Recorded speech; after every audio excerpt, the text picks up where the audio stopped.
क्या आपको याद है जब हम छोटे थे और टीवी पर बेयर ग्रिल्स को देखना कितना रोमांचक लगता था? जी हां, हमारे बचपन का हीरो बेयर ग्रिल्स। आज हम बात करेंगे एक ऐसे इंसान की जिसने हर मुश्किल को पार करते हुए अपनी जिंदगी को साहसिकता से भर दिया है। बेयर ग्रिल्स एक ऐसा नाम जो हर किसी के दिल में रोमांच की भावना जगाता है। माउंट एवरेस्ट की ऊंचाइयों से लेकर घने जंगलों की गहराइयों तक बेयर ने हमें दिखाया है कि जीने के लिए सिर्फ जान बचाना ही नहीं, बल्कि हर परिस्थिति का सामना करना भी जरूरी है। क्या आप तैयार हैं अपने बचपन के हीरो की अनसुनी कहानियां सुनने के लिए? कहानी में आगे बढ़ने से पहले चैनल को सब्सक्राइब कर बेल आइकन को प्रेस करना ना भूलें। तो चलिए वीडियो शुरू करते हैं। साल 1996 बेयर अपने आर्मी फ्रेंड्स के साथ अफ्रीका में छुट्टियां मना रहे थे और जिम्बाब्वे में वह स्काई डाइविंग के लिए आए थे। सब कुछ प्लान के अकॉर्डिंग चल रहा था। तभी बेयर के साथ एक बहुत बड़ी ट्रेजेडी हो जाती है। प्लेन से जंप करते ही बेयर 200 किलोमीटर प्रति घंटे की स्पीड से नीचे गिर रहे थे। 15,000 फीट, 10,000 फीट, 5,000 फीट, कुछ ही सेकंड के बाद बेयर जमीन से सिर्फ 3,000 फीट के ऊपर होते हैं और फाइनली वह अपना पैराशूट ओपन करते हैं। लेकिन पैराशूट खोलने के बाद ही बेयर की स्पीड कम नहीं हो रही थी। तभी बेयर की नजर ऊपर अपने पैराशूट पर जाती है और ऊपर उन्हें कुछ ऐसा दिखाई देता है जिसकी वजह से वह पूरी तरह से पैनिक में आ जाते हैं। बेयर का पैराशूट हवा में ठीक से खुला नहीं था। इसकी रस्सियां पूरी तरीके से उलझ चुकी थीं, जिसकी वजह से बेयर की स्पीड कम नहीं हो रही थी और वह तेजी से नीचे गिर रहे थे। बेयर ने पैराशूट को सीधा करना चाहा, पर वह नहीं कर पाए। नीचे की जमीन अब उन्हें साफ दिख रही थी और कुछ ही सेकंड में बेयर नीचे क्रैश करने वाले थे। बेयर अब और डर गए। वह जमीन के काफी पास थे। उन्होंने अपना रिजर्व पैराशूट ओपन करना चाहा, लेकिन तब तक काफी देर हो चुकी थी। 16,000 फीट की ऊंचाई से बेयर सीधा जमीन पर क्रैश होते हैं। उनकी स्पीड इतनी ज्यादा थी कि वह जमीन से एक पुतले की तरह बाउंस होकर दूर जाकर गिरे और उनके चारों तरफ मिट्टी के धुएं का बादल सा बन गया। बेयर डायरेक्टली अपनी पीठ पर गिरे थे। बेयर ने खड़े होने की कोशिश की, पर दर्द इतना तेज था कि वो जमीन पर ठीक से रेंग भी नहीं पा रहे थे। बेयर दर्द से चिल्ला रहे थे और उनके चारों तरफ रेगिस्तान ही रेगिस्तान था। कुछ घंटे बाद बेयर के फ्रेंड्स वहां आते हैं और उन्हें पास के हॉस्पिटल में ले जाया जाता है। बेयर कहते हैं, मेरा दर्द इतना ज्यादा बढ़ चुका था कि मैं दर्द से छटपटा रहा था और बार बार बेहोश हो रहा था। हॉस्पिटल पहुंचने पर जब डॉक्टर ने मुझे इंजेक्शन लगाया, तब जाकर यह दर्द कम हुआ। अगली बार जब बेयर को होश आया तो वह एयरपोर्ट के रनवे पर थे। उन्हें स्ट्रेचर पर लिटाकर वापस फ्लाइट से यूके भेजा जा रहा था। बेयर बिल्कुल अकेले थे और वह फ्लाइट में बार बार रोकर खुद को कोस रहे थे। वापस यूके पहुंचते ही बेयर को हॉस्पिटल एडमिट कराया गया, जहां उनका एक्सरे होता है और उन्हें पता लगता है कि उनके स्पाइन की 3 हड्डियां TA, T10 और T12 टूट गई हैं। बेयर पैरालाइज्ड होते होते बचे। बेयर की बैक को सपोर्ट करने के लिए मेटल का एक बहुत बड़ा ब्रेसिस लगाया गया। दर्द इतना ज्यादा था कि बेड से 1 इंच हिलना भी बेयर के लिए मुश्किल था। एक्सीडेंट के 60 दिन बाद भी वह बेड पर पड़े हुए थे। बेयर बार बार उसी दिन को याद कर रहे थे और खुद को कोस रहे थे कि वह पैनिक करने के बजाय रिजर्व पैराशूट खोलकर धीरे धीरे से लैंड कर सकते थे। एक्सीडेंट के 90 दिन बाद बेयर हॉस्पिटल से घर आ गए। अभी भी उनकी हालत सेम थी। बेयर बेड में पड़े पड़े यही सोच रहे थे कि क्या वह वापस आर्मी ज्वाइन कर पाएंगे, क्या वापस से कभी चल पाएंगे। तभी उनकी नजर दीवार पर लगी माउंट एवरेस्ट की एक फोटो पर पड़ी। बेयर और उनके पिता का हमेशा से सपना था वह माउंट एवरेस्ट को क्लाइंब करें, लेकिन बेयर एवरेस्ट चढ़ना तो दूर खड़े होने की हालत में भी नहीं थे। लेकिन तभी बेयर ने कुछ ऐसा कर दिया जो उन्होंने खुद भी एक्सपेक्ट नहीं किया था। पीठ पर मेटल ब्रेसेस लगे होने के बावजूद बेयर अपने बेड से उतरे और गिरते पड़ते फोटो तक पहुंचे। उन्होंने उसे वॉल से उतारा और खुद से कहा, चाहे कुछ भी हो जाए, मैं न सिर्फ अपने पैरों पर चलकर दिखाऊंगा, बल्कि दुनिया की सबसे ऊंची माउंट एवरेस्ट को भी क्लाइंब करूंगा। लेकिन यह टारगेट बियर के लिए लगभग इम्पॉसिबल था। एक्सीडेंट के पूरे 8 महीने बाद बेड पर पड़े रहने के बाद बेयर रिकवर होना शुरू हो गए। तभी वह समझ गए कि इस इंजरी के बाद वो आर्मी में कंटिन्यू नहीं कर सकते। बेयर ने आर्मी से तो रिजाइन कर दिया, लेकिन अब उनके पास ना कोई जॉब थी, ना कोई सोर्स ऑफ इनकम। यहां तक कि माउंट एवरेस्ट ट्रिप के लिए जो लाखों रुपए उन्हें चाहिए, वह भी उनके पास नहीं थे।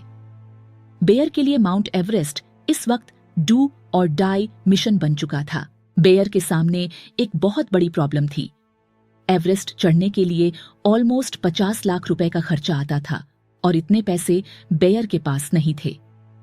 अगले 1 महीने तक उन्होंने कई लोगों को चिट्ठियां लिखी ताकि उन्हें स्पॉन्सरशिप मिल सके, लेकिन वह हर जगह से रिजेक्ट हो गए। बेयर अपने ड्रीम को किसी भी तरीके से पूरा करना चाहते थे। बेयर ने बहुत कोशिश की, लेकिन नाकाम रहे। और तभी कुछ ऐसा हुआ कि उन्हें अचानक से रोड पर साइकिल चलाते हुए एक कंपनी दिखी, जिसका नाम डेविस लैंगडन और एवरेस्ट था। बेयर ने वहां के सीईओ से मिलकर उनको कन्विंस कर लिया और उन्होंने बेयर के स्पॉन्सरशिप को एक्सेप्ट कर लिया। सैकड़ों रिजेक्शन के बाद फाइनली बेयर अब एवरेस्ट में जाने के लिए रेडी थे, लेकिन अभी भी उनकी मुश्किलें खत्म नहीं हुई थीं। उनके सामने कई सारे चैलेंजेस थे। 1996 में खराब मौसम के कारण 8 लोगों ने एवरेस्ट पर अपनी जान गंवा दी थी। यह एवरेस्ट पर अब तक की सबसे बड़ी ट्रेजेडी थी। इसके बावजूद बेयर और उनकी टीम ने कई हफ्तों तक प्रैक्टिस की और अपने एक्सीडेंट के पूरे 18 महीने बाद मार्च 1998 में बेयर अपनी टीम के साथ एवरेस्ट के बेस कैंप में थे। ऊपर कई हजार फीट की दीवार उनके सामने थी। ऊपर से 1998 में एवरेस्ट में डेथ रेशियो 6:1 का था, यानी एवरेस्ट में टॉप पर पहुंचने वाले हर 7 में से एक आदमी की मौत हो रही थी। 7 अप्रैल 1998 को बेयर ने अपनी टीममेट्स नीमा और मिक के साथ पहली बार एवरेस्ट को क्लाइंब करना शुरू किया। उनका टारगेट था बेस कैंप से निकलकर ऊपर कैंप 1 तक जाना और वापस बेस कैंप लौटना। जैसे ही बेयर और उनकी टीम कैंप 1 के पास पहुंचती है, वह देखते हैं कि वहां ऊपर चढ़ने के लिए लगाई गई सीढ़ियां और रस्सियां डैमेज हो गई हैं। बेयर की टीम ने डिसाइड किया कि वह वापस बेस कैंप लौट जाएंगे और वह सभी धीरे धीरे नीचे उतरने लगे। कई घंटों तक चलने के बाद बेयर काफी ज्यादा थक चुके थे। वह जल्द से जल्द बेस कैंप जाकर रेस्ट करना चाहते थे, लेकिन तभी बेयर के साथ कुछ ऐसा हुआ जो उन्होंने एक्सपेक्ट नहीं किया था। अपनी टीम में बेयर सबसे आगे चल रहे थे। तभी जिस बर्फ पर बेयर चल रहे थे, उसमें से उन्हें कुछ आवाज आई। नीचे देखते ही उनके पैरों के नीचे की जमीन खिसक रही थी। बेयर डर से बिल्कुल सुन पड़ गए और इससे पहले वह कुछ कर पाते, नीचे बर्फ में एक और क्रैक हुआ। अगले ही सेकंड बेयर नीचे गड्ढे में गिर गए। यह गड्ढा इतना ज्यादा गहरा था कि नीचे कई हजार मीटर तक इसका कोई एंड नहीं दिख रहा था। बेयर गड्ढे की दोनों तरफ की वॉल से टकराकर नीचे गिर रहे थे, लेकिन तभी एक झटके के साथ वह गड्ढे के बीचों बीच रुक गए। बेयर की बॉडी एक पतली सी रस्सी से अटैच थी, जिसके चलते वह पूरी तरह नीचे जाने से बच गए। लेकिन उनके पास ज्यादा टाइम नहीं था, क्योंकि वह रस्सी कभी भी टूट सकती थी। तभी बेयर को इतनी चोटें आईं कि कुछ मिनट तक वह बेहोश हो गए। उसके बाद बेयर ने जोर जोर से चिल्लाना शुरू किया। बेयर को ऊपर बस थोड़ी सी लाइट दिख रही थी और उनके नीचे सिर्फ अंधेरा। तभी बेयर को फील हुआ कि कोई उन्हें ऊपर खींच रहा है। बेयर ने ऊपर देखा तो नीमा और मिक की जोर जोर से चिल्लाने की आवाज आ रही थी। इस बार बेयर ने पूरी ताकत लगाकर अपने पैरों से गड्ढे की दीवार का सपोर्ट लिया और हाथ में जो कुल्हाड़ी थी उसकी मदद से धीरे धीरे ऊपर आ गए। बाहर निकलते ही बेयर जोर जोर से कांपने लगे। इस वक्त बेयर सिर्फ 23 साल के थे और यह दूसरी बार था जब वह मरते मरते बचे। 2 घंटे बाद जब उन्हें वापस बेस कैंप लाया गया तो बेयर का कॉन्फिडेंस पूरी तरह टूट चुका था। उन्हें इतनी ज्यादा चोटें आई हुई थीं, डॉक्टर ने उन्हें कुछ दिन तक रेस्ट करने को कहा।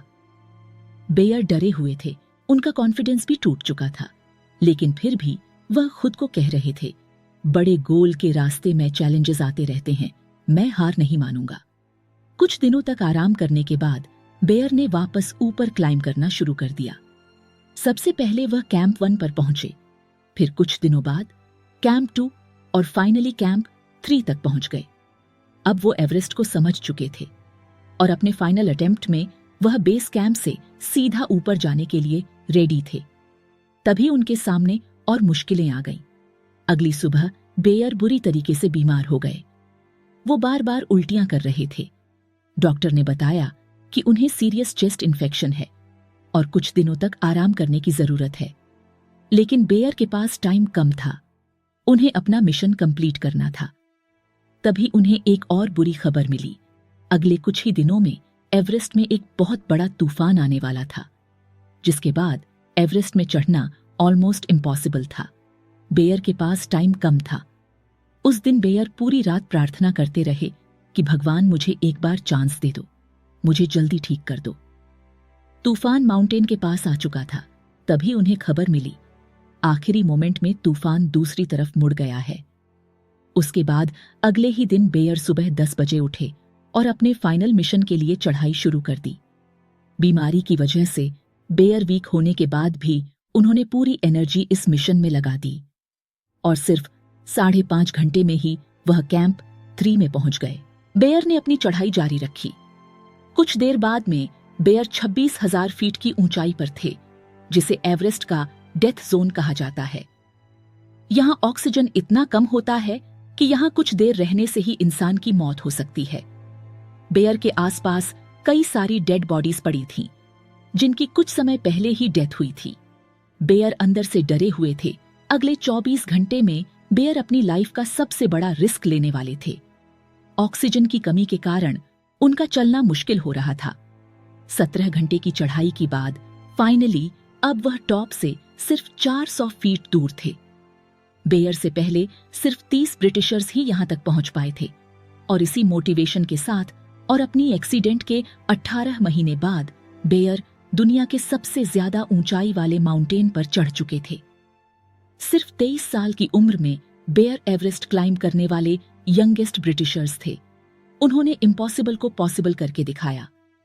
इस पल ने न सिर्फ बेयर को इतिहास में दर्ज किया, बल्कि लाखों लोगों के लिए प्रेरणा बन गया। एक आदमी जो एक गंभीर दुर्घटना से गुजरा था, आज दुनिया की सबसे ऊंची चोटी पर खड़ा था। तो दोस्तों, आज की वीडियो में इतना ही। मिलते हैं अगले वीडियो में। वीडियो को लाइक और चैनल को सब्सक्राइब करना ना भूलें।